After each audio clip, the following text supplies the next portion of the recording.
Okay, well, thank you very much for the introduction. So, my name is Toshiya Ideue from the University of Tokyo in Japan. So, first, I would like to thank the organizers for giving me the opportunity to talk in this wonderful conferences.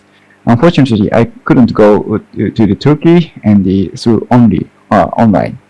So, in this presentation, I will talk about the nonlinear superconducting transport and vortex dynamics in noncentrosymmetric nanomaterials. So basically, I'm interested in the kind of transport properties reflecting the symmetry breaking in nanomaterials, and especially I will focus on the non-linear transport in this presentation. So what I want to talk about here is the second-order nonlinear transport. So this is very special transport phenomena reflecting the originating from the crystal symmetry breaking in non-centrosymmetric systems. In general, if we apply the current into the non-centrosymmetric superconductors or conductors, the current flowing forward directions and backward direction can be inequivalent, reflecting the symmetry breaking of the lattice. So this is called the non-reciprocal transport and the intrinsic rectification effect, reflecting the lattice symmetry breakings. So in these days, this phenomenon is known to be the very excellent probe of the electronic states and also the vortex dynamics in non-centrosymmetric superconductors. So before going to the detail of this phenomena, I want to briefly mention about how to detect it. So because this is the second-order nonlinear transport, we can detect this phenomena by observing the second-order second harmonic resistance in locking techniques. So let's think such a situation. For example, if we apply the alternative current into the conductors, then if this effect exists, the output voltage is deformed like this. So this kind of deformed signals can be decomposed into the normal first harmonic components and the second harmonic component, which corresponds to the second-order nonlinear transport. So this second harmonic signal corresponds to the kind of intrinsic rectification effect in non-centrosymmetric crystals. So this intrinsic rectification effect has been reported in a variety of the non-centrosymmetric conductors, including chiral conductors such as carbon nanotubes and the polar crystals like this. In chiral materials, if we apply the magnetic field parallel to the chiral axis, parallel to the current, then the forward current and backward current becomes inequivalent. In case of the polar crystals, if we apply the magnetic field along the in-plane direction perpendicular to the polarizations, then the current flowing perpendicular to both the polar direction and magnetic field shows a rectification effect.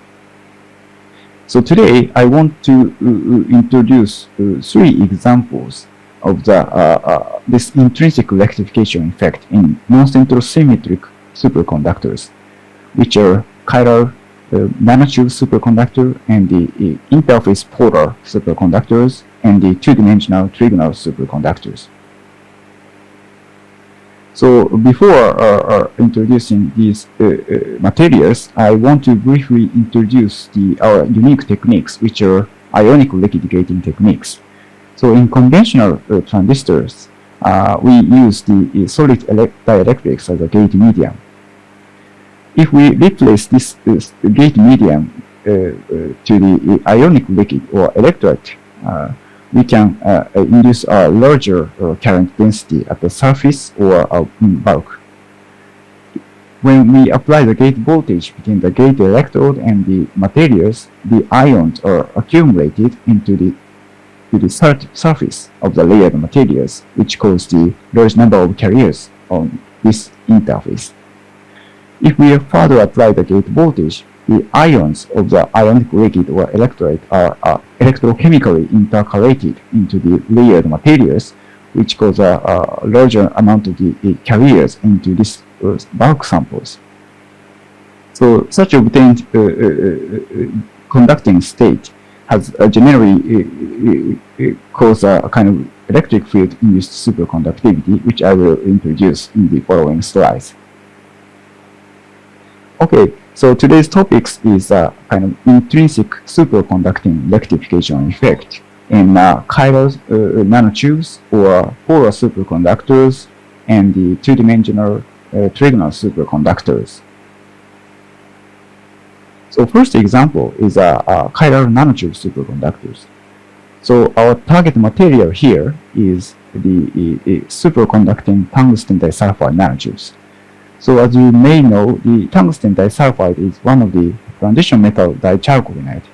So this is a layered material and has a nanotube form similar to the carbon nanotubes. So our sample is a multi-walled nanotubes with diameter around 100 nanometers.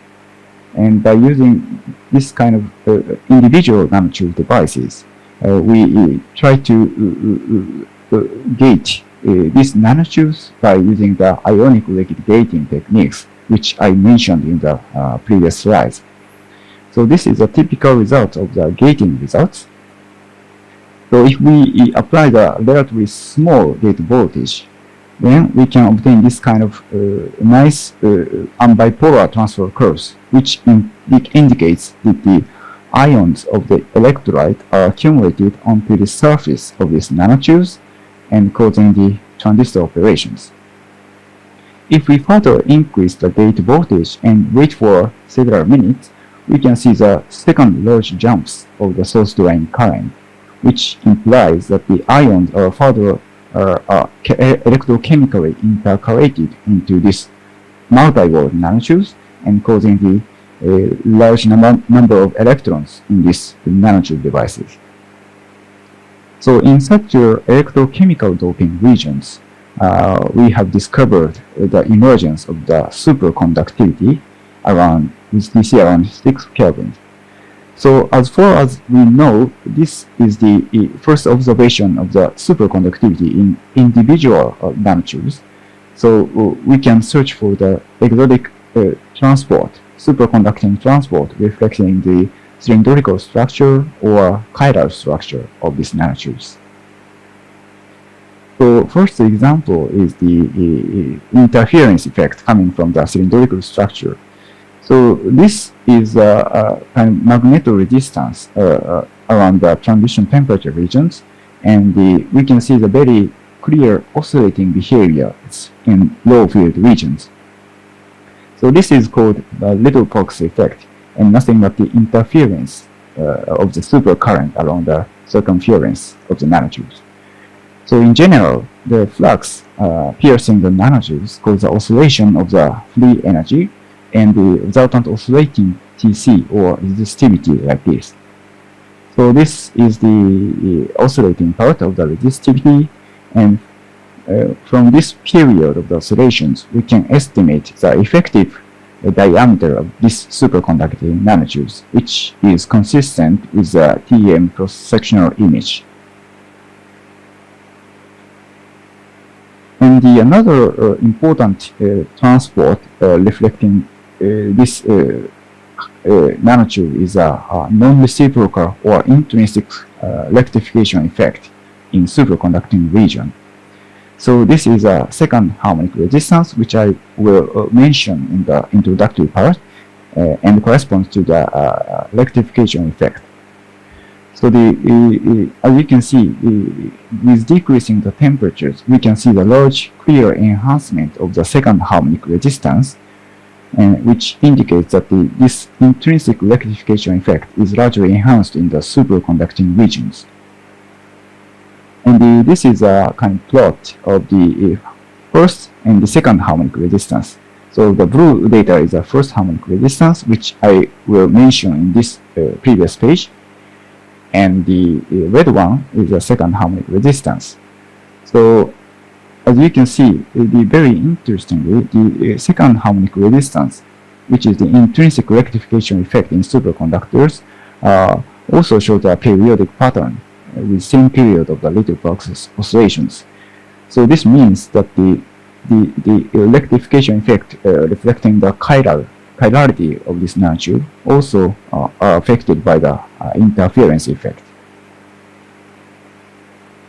Okay, so let's move on to the second topics of the polar interfacial superconductivity realized on the oxide substrate.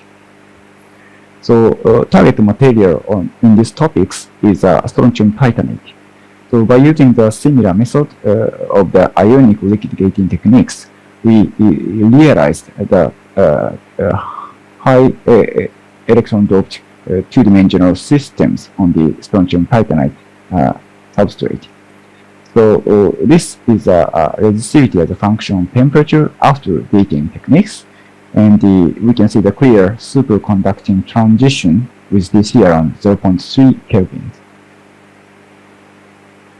So before going to talk about the non-reciprocal transport in these materials, I briefly mention about the selection rules of this intrinsic rectification effect in polar systems. As I mentioned in the introduction part, in polar systems, when we apply the magnetic field perpendicular to the polarizations, then the current flowing the direction perpendicular both to the polarization and magnetization should show the intrinsic rectification effect. Actually, this type of the intrinsic rectification effect has been reported in a variety of the polar 3D bulk crystals like this, and also the 2D systems, such as conventional FET systems or topological material surface and the bilayer systems. So today's topics is the polar superconductivity realized on the strontium titanate. So this is a result of the measurement of the second harmonic resistance in normal state and the superconducting state. So I show the second harmonic resistance as a function of magnetic field in two different configurations. So red data shows that when in case of the magnetic field perpendicular to the current, and the blue data indicates that magnetic field is applied parallel to the current. So as you can see, when the magnetic field and current is parallel, we cannot see any discernible signals here. But if the magnetic field is perpendicular to the current, we can see the finite rectification effect or second harmonic resistance here. So in normal state, this signal is proportional to the magnetic field. But in the superconducting state, this signal is largely enhanced only in the superconducting transition regions and suppressed in the normal state. So this kind of large enhancement of the intrinsic rectification effect in superconducting state is also confirmed by this temperature-dependent measurement. So in these figures, I plot the coefficient of this rectification effect as a function of the temperature. And with decreasing the temperatures, we can see some saturating behavior of the second harmonic resistance in normal state. And once we enter the superconducting state, we can see the large enhancement of the second harmonics, which is plotted by this orange data. And more interestingly, we can see some characteristic structures in this superconducting state. So this is the magnified view around the superconducting transition regions. So this is the normal resistance, first harmonic resistance, and this is a second harmonic resistance. So as you can see, there are two types of the characteristic structures or possible contributions here. So when the temperature is above Tc, we think that the paraconductivity or amplitude fluctuation of 2D superconductivity is dominant. So according to the theoretical suggestions, the parity mixing in the noncentrosymmetric superconductivity causes the directional dependent free energy which cause a direction-dependent paraconductivity in these regions. On the other hand, when the temperature goes down and around the BKT regions, the vortex motion or phase fluctuation will be dominant into the superconductivity. In such a case, the symmetry breaking of the lattice causes a direction-dependent Hooper-pairing density, and which cause the direction-dependent vortex motions. So the theoretical suggestion theory predicts some kind of the divergent behavior as a function of temperature, and which is well fitted by our data here. So we imagine that what we have observed here is a kind of crossover of the intrinsic rectification effect of different origins. Okay, so third topics is the non-reciprocal transport in the two-dimensional trigonal systems. So here again, I want to briefly introduce the selection rules of the intrinsic rectification effect in trigonal systems. So in trigonal systems, we can define two characteristic directions, which are zigzag directions or armchair directions. When we apply the current parallel to the zigzag directions and apply the magnetic field perpendicular to it, then the non-reciprocal second Helm mix should appear along parallel to the current directions. On the other hand, if we apply the current parallel to the armchair directions, the transverse second Helm mix signal should appear, while the longitudinal signals should be absent. So this is a kind of characteristic selection rules for the trigonal systems. And we are considering the main mechanism of this non-reciprocal transport in trigonal system is the vortex ratchet motions. So generally speaking, if the system has a trigonal symmetry, the vortex spinning potential is also has a trigonal symmetry, which causes the vortex ratchet motions or vortex rectification effect in the systems. So if this vortex is rectified, then the current flowing the current perpendicular to this vortex motion also shows a difference, which causes a non-reciprocal transport in this system. So by observing this non-reciprocal transport in the systems, we can understand the vortex dynamics in this 2D superconductivity. So target material here is a transition metal dichalcogene MOS2, and again we put the ionic liquid on it and try to gate. So this is the gate-induced superconductivity on MOS2 surface. So we can see the clear superconducting transition around 9 kelvins in these samples. So we try to measure two different samples. In sample 1, we apply the current along the zigzag directions, while the sample 2, we apply the current along the armchair directions. So we can clearly see the difference of these two different directions in the second harmonic signals.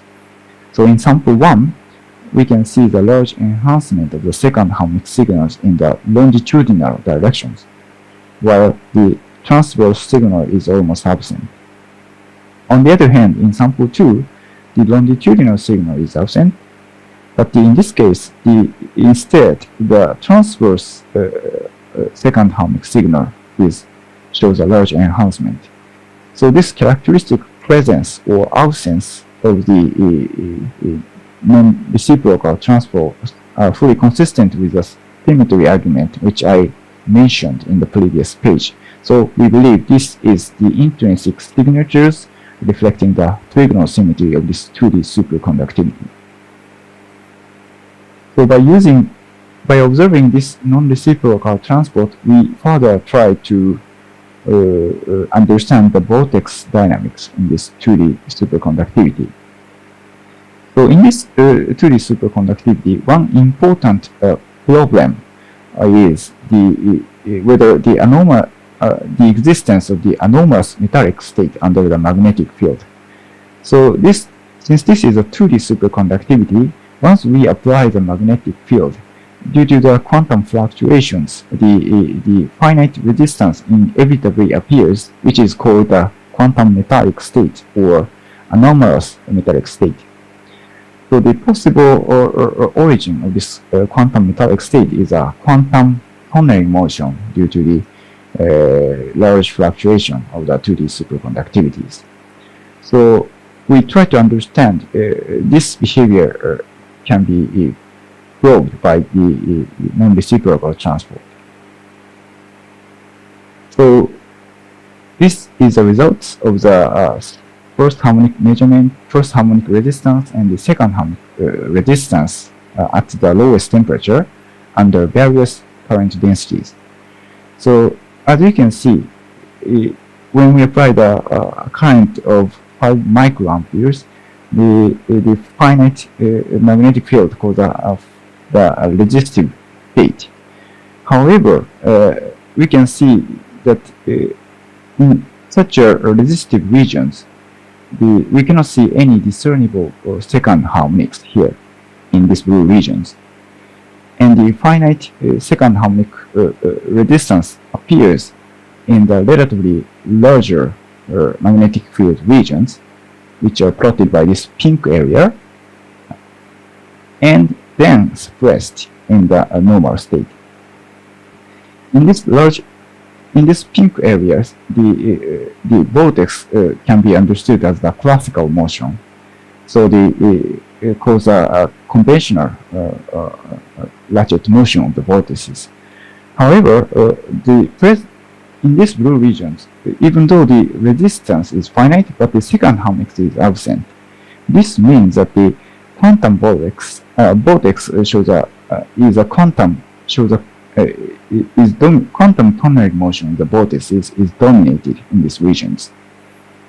So we believe that this type of the measurement is a kind of gives a kind of indirect evidence of the quantum tunneling motion of the vortex.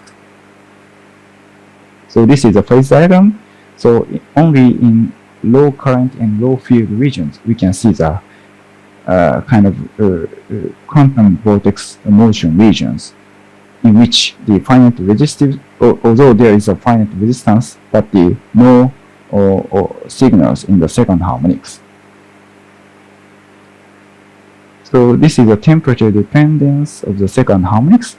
So this type of quantum metallic state shrinks with increasing the temperature and finally disappears around the high temperature regions.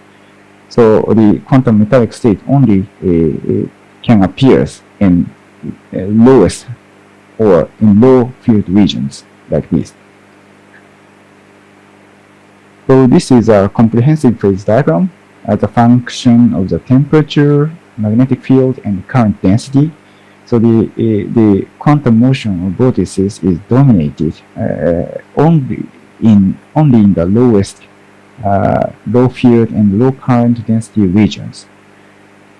So main message here is that the second harmonics or intrinsic rectification effect is an excellent proof of the vortex dynamics in 2D superconductivity. Okay, so this is a summary of my talk. So I will talk about the intrinsic rectification effect in 3 types of different noncentrosymmetric nanosuperconductors.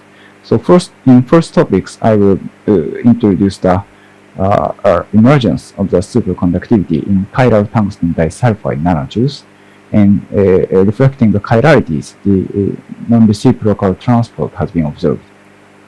In the second topics, I will introduce the polar superconductivity realized on the surface of the strontium titanate, and we successfully observed the crossover behavior of the non-reciprocal transport of different origins.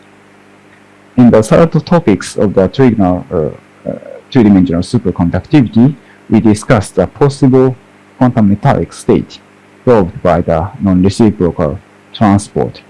So what I want to emphasize here is a non-reciprocal transport is not only a unique phenomena realized in the noncentrosymmetric superconductivity, but the excellent proof for the electronic state or vortex dynamics in these systems. Okay, so finally, I would like to thank all the collaborators, especially Professor Iwasa in the University of Tokyo and his postdoc or students, as shown here.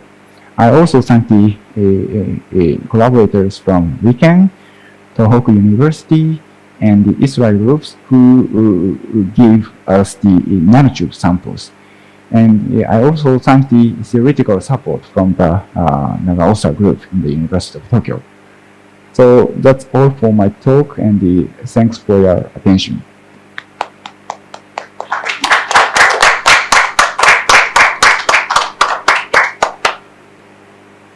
So thank you very much for your very interesting presentation. I'm just wondering, so you're talking mostly about this gated experimental geometries. Would it be possible to apply current, transport current, to investigate more vortex motion directly on your systems, or is this a serious issue?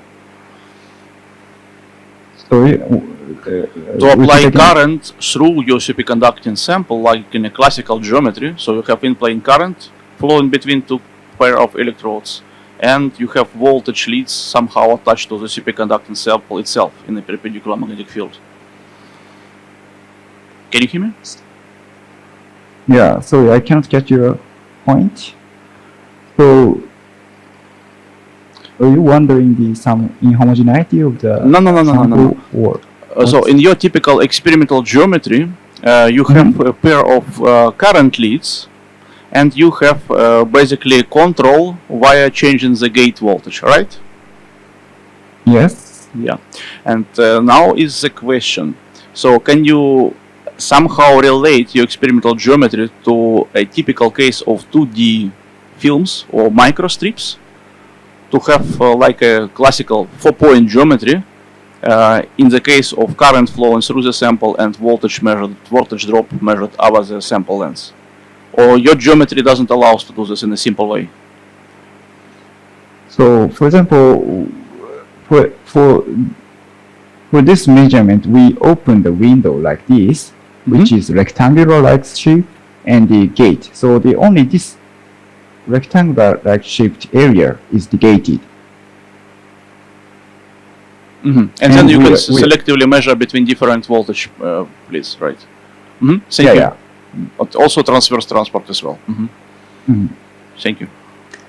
So I have a question. When you found a region where you saw evidence of quantum tunneling of vortices, you kind of drew this, cartoon energy barrier. So what's defining that energy barrier that the vortices are quantum tunneling through? So the essence here is even though there is some resistance, there is no finite second harmonics, right? So, sorry, what is your question? So my question is, what is defining? So your picture here, you have, you have an energy landscape. Yeah, and the vortices are quantum tunneling through that. So what does the energy landscape look like? What's controlling that in these samples, in the 2D samples? So this is a schematics of the pinning of the vortices, and actually we don't know the exact origin of the pinning of vortices in the systems, but we expect that some defect should in the vortices in this 2D superconductivity. And the interesting here is even though this pinning is somehow random, but this pinning potential somehow reflects the original trigonal symmetry of the lattice. That is our expectation now. And then what's the vortex size in these samples? The core size? Maybe several tens of nanometer. Several ten. Okay, so it's quite at like 0 temperature? Yeah. Okay, so it's quite large. Okay. So thank you compared very with the much. lattice, yeah. Actually, now I think we have question from Zoom audience. Sorry for pronunciation. Mariella Mangini, you Yeah. can ask your Thanks. question right Not now. perfect pronunciation. So, yeah, I was wondering in the case of the SDO sample material, right? So that there is all an interfacial effect. So I was wondering if there is any special preparation, because you do this ionic liquid on top. So if there is any special preparation of the surface or some care that you have to be taken there. Yeah, that's a very important question. So we do the milling process before this gating process. Is this a correct answer Okay. for you? So you do the milling, and then the ionic liquid is just, I think it's a droplet, right? On Yeah, okay. yeah, that's right. Yeah. Okay.